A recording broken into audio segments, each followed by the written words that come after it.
Assalamualaikum warahmatullahi wabarakatuh. Kami dari kelompok 10 kelas A akan mempresentasikan hasil diskusi dari kelompok kami, yaitu berbicara di depan umum dan hukumnya.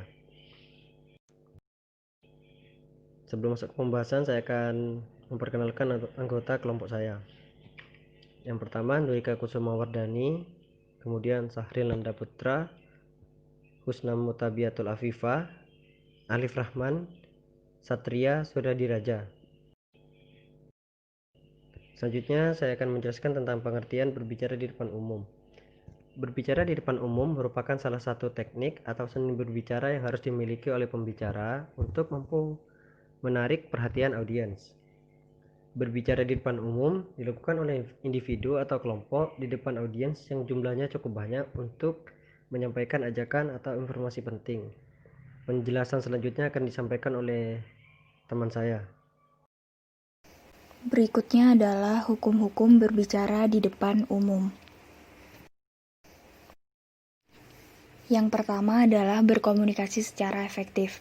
Berkomunikasi secara efektif, khususnya dalam berbicara di depan publik, adalah sikap hormat dan sikap menghargai terhadap khalayak atau hadirin.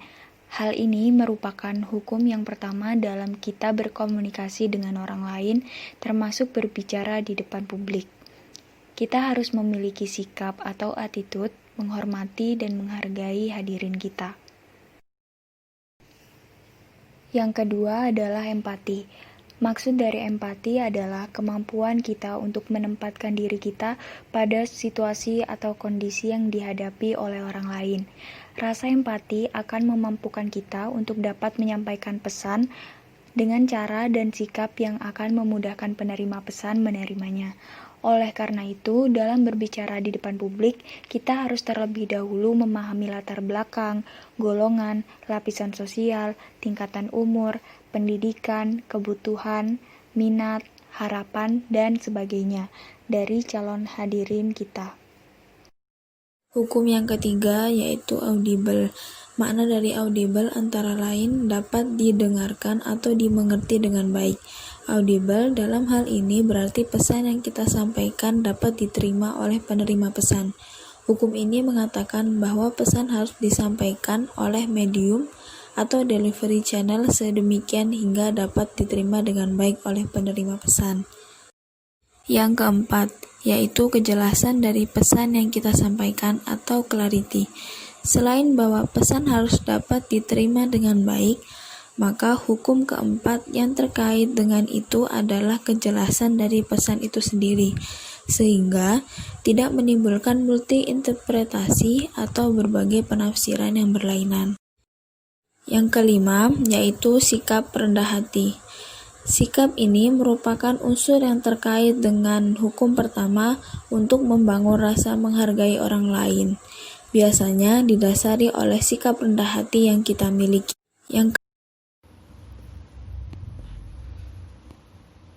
Teknik berbicara. Untuk menjadi pembicara yang ahli, harus tahu teknik berbicara di depan umum yang meyakinkan dan efektif. Harus mempelajari bagaimana barisan kata yang terucap mampu menjadi cambuk bagi orang-orang yang mendengarkan. Berikut ini adalah beberapa cara yang bisa dipelajari. Yang pertama, kuasai diri sendiri. Hal yang pertama harus Anda perhatikan adalah bagaimana menguasai dan mengontrol diri Anda sendiri. Tidak sedikit pembicara yang mendadak gugup dan grogi ketika hendak naik ke atas mimbar. Hal ini secara tidak langsung akan membuyarkan konsentrasi Anda, bahkan bisa melupakan materi dan tema yang telah dipersiapkan sebelumnya. Yang kedua, kuasai forum. Teknik berbicara di depan umum yang kedua adalah menguasai forum. Dalam hal ini, bukan hanya menguasai perhatian dan konsentrasi penonton saja, Anda juga harus bisa menguasai semua setting lokasi, di mana letak speaker, bagaimana posisi pengaturan tempat duduk penonton, siapa saja yang duduk di atas panggung selain Anda, dan lain sebagainya.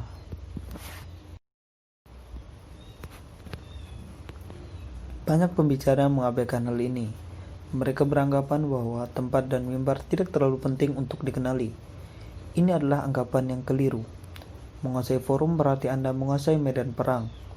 Anda akan mampu membaca situasi dan waktu yang tepat untuk mempergunakan fasilitas lokasi untuk kepentingan berbicara Anda. Hal ini bisa menjadi senjata yang bermanfaat. Yang ketiga, kuasai emosi audiens. Bukan hanya perhatiannya saja, teknik berbicara di depan umum yang tepat akan membawa Anda menguasai emosi audiens, menjajah dan menawan perasaan penonton untuk kemudian mengaduk-aduknya melalui barisan kata-kata. Meskipun Anda berhasil menarik konsentrasi penonton, bukan berarti Anda mampu menguasai emosinya. Kedua hal ini berada pada dimensi yang berbeda. Oleh sebab itu, pastikan Anda mengawali public speaking dengan kata-kata yang menyentuh dan mengetuk hati mereka. Yang keempat, fokus pada tema. Pastikan untuk selalu berbicara sesuai dengan jalur dan tema yang Anda usung. Jangan melebarkan topik karena mengikuti penjelasan yang berbelit-belit. Mempertimbangkan hal ini penting bagi Anda untuk membuat semacam catatan di mana Anda menulis kerangka pidato. Hal ini bertujuan supaya penjabaran Anda pada audiens nantinya tidak melebar kemana-mana. Yang kelima, cari keterkaitan motivasi audiens dengan tema. Jika di awal pembukaan Anda telah berhasil mengetuk pintu hati audiens, teknik berbicara depan umum selanjutnya adalah untuk mencari kesesuaian tujuan. Temukan motivasi melalui kehadiran audiens dalam forum Anda. Carilah bagaimana tema yang Anda bawakan memiliki sisi terkait dengan diri penonton. Ketika Anda telah menemukan sebuah hubungan yang cocok, akan sangat mudah sekali mengaduk-aduk emosi penonton. Keterikatan dan keterkaitan motivasi penonton ibarat tali kekang kuda yang akan membawa Anda pada kesuksesan penyampaian materi. Yang keenam, tekankan pada hal-hal penting. Pastikan Anda menggarisbawahi mana saja hal-hal penting untuk diingat oleh para penonton. Dalam hal ini, penekanan diaplikasikan dalam bentuk rangkaian kalimat yang diucapkan berulang kali. Ulangi poin-poin yang ingin Anda tekankan pada audiens. Hal ini akan membantu audiens menyadari bahwa Anda menginginkan mereka mengingatnya dalam waktu lama. Contohnya adalah ketika Anda menyampaikan dakwah yang bertema ibadah. Yang Anda inginkan adalah supaya penonton selalu menjalankan ibadah dan tidak meninggalkannya. Oleh sebab itu, pastikan Anda mengulang kata "jangan lupa sholat". Apapun penjabaran yang Anda buat, selipkan kalimat tersebut. Yang ketujuh, bersikap santai namun tegas. Teknik berbicara depan umum yang menarik adalah tampil dengan gaya santai namun tetap tegas dan berwibawa. Anda bisa saja bermain humor atau sekadar bercanda dengan penonton. Hal ini akan membantu mencairkan suasana dan membuat situasi tidak terlalu tegang. Akan tetapi, pastikan untuk tidak terlalu larut dalam gaya. Apalagi jika Anda membawakan tema serius, pasti akan sedikit sulit untuk mengembalikan emosi penonton. Dan yang kedelapan, berbicaralah dengan hati. Berbicaralah dengan hati dan ketulusan yang mendalam. Penonton juga bisa membawa emosi Anda ketika menyampaikan materi. Mereka melihat mimik, gestur tubuh, pandangan mata para pematerinya. Oleh sebab itu, Anda harus belajar cara dan teknik berbicara di depan hati yang menggunakan perasaan. Sebuah teknik yang akan menyentuh hati para pendengar dan merasukkan materi ke dalam jiwa mereka. Apakah teknik ini dapat dipelajari dan dilatih? Tentu saja. Sekian dari kelompok kami. Wassalamualaikum warahmatullahi wabarakatuh.